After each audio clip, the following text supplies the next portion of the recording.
Tugas yang sedang melakukan operasi. Keadaan menjadi tidak terkendali. Lalu petugas itu pun dimakan mayat hidup yang dibawa Kiem. Dan pasien yang ditanganinya meledak.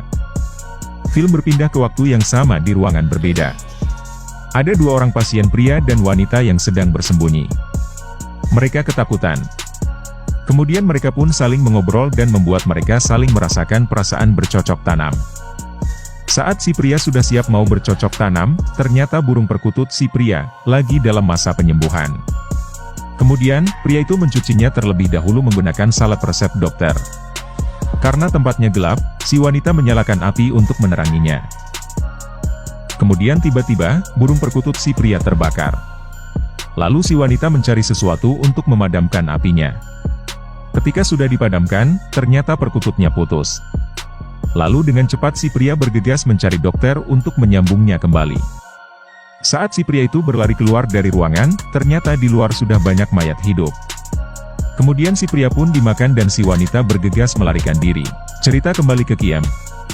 Di perjalanan, dia akhirnya menemukan ruangan ibunya. Ibu Kiem saat ini tidak sadarkan diri. Lalu, Kiem berusaha membawanya lari menggunakan tempat tidurnya. Saat berlari mencari jalan keluar, tidak sengaja, Kiem melihat mayat hidup yang sedang kelaparan memakan badannya sendiri.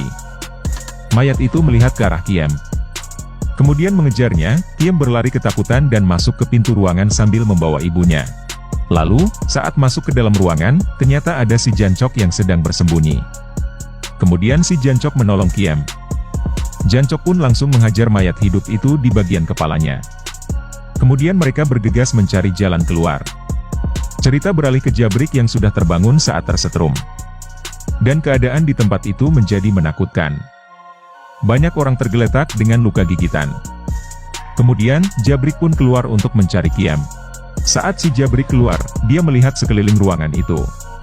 Ternyata, ruangan itu adalah bagian dari eksperimen aneh di rumah sakit ini. Lalu, Jabrik berjalan perlahan dan tidak sengaja menjatuhkan botol kaca yang berisi kadal buduk. Dia segera bangun, lalu berusaha berlari keluar. Singkat cerita, Jabrik dan Kiem bertemu. Kemudian di dalam ruangan menjadi menegangkan. Karena, dokter mengatakan bahwa ibunya telah terinfeksi. Lalu, tiba-tiba ibunya Kiem memuntahkan darah ke wajah dokter itu. Asisten dokter pun tidak bisa mengambil resiko, karena takut tertular. Kemudian asisten itu membunuh dokternya. Keadaan menjadi kacau.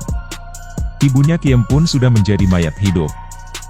Lalu, dengan berat hati dan tidak tega, akhirnya Kiem memutuskan untuk membunuh ibunya sendiri. Singkat cerita, mereka yang selamat sekarang hanya tersisa 4 orang. Mereka pun kemudian mencari jalan keluar. Lalu, di tengah jalan ada seorang wanita minta tolong untuk diselamatkan. Dia bersembunyi di atas pipa-pipa saluran. Setelah mereka membunuh mayat hidup itu, kemudian asisten dokter itu mengajak Jancok ke ruangan. Lalu tiba-tiba Jancok dijebak sama asisten itu. Dia digigit di bagian perut. Kemudian Jancok membunuh asisten dokter itu dan berpura-pura tidak tahu. Kemudian mereka menemukan pintu keluar. Lalu, si wanita yang baru saja ditolong, dia bergegas berlari mendahului. Di luar sudah disambut kepolisian. Tapi, tiba-tiba, suasana berubah menjadi dramatis. Ternyata kepolisian itu menembaki wanita itu. Kemudian mereka yang berhasil keluar, hanya tersisa 3 orang. Namun di saat Kiem dan Jancok berhasil naik, ada mayat hidup di belakang Jabrik yang hendak memakannya. Lalu Jabrik melawannya. Setelah berhasil melawannya, saat hendak naik ke atas, ternyata si Jancok menutup pintu keluarnya dan mengatakan ke Kiem, bahwa Jabrik pasangan kamu, sudah terinfeksi. Dengan rasa sedih, dia pun meninggalkannya. Singkat cerita, mereka berdua pun berhasil melarikan diri. Kemudian, di saat sudah aman, si Jancok tiba-tiba sudah menjadi setengah mayat hidup dengan luka di perutnya. Lalu dengan keadaan Jancok yang hampir modar, dia tiba-tiba ingin mencoba semangka jumbo milik Kiem. Kiem pun pasrah karena tidak bisa berbuat apa-apa. Namun kemudian dengan sisa tenaga Kiem, dia pun berusaha mencari sesuatu untuk memukul si Jancok. Dan film pun berakhir. Tamat. Pesan yang bisa kita ambil dari film ini adalah,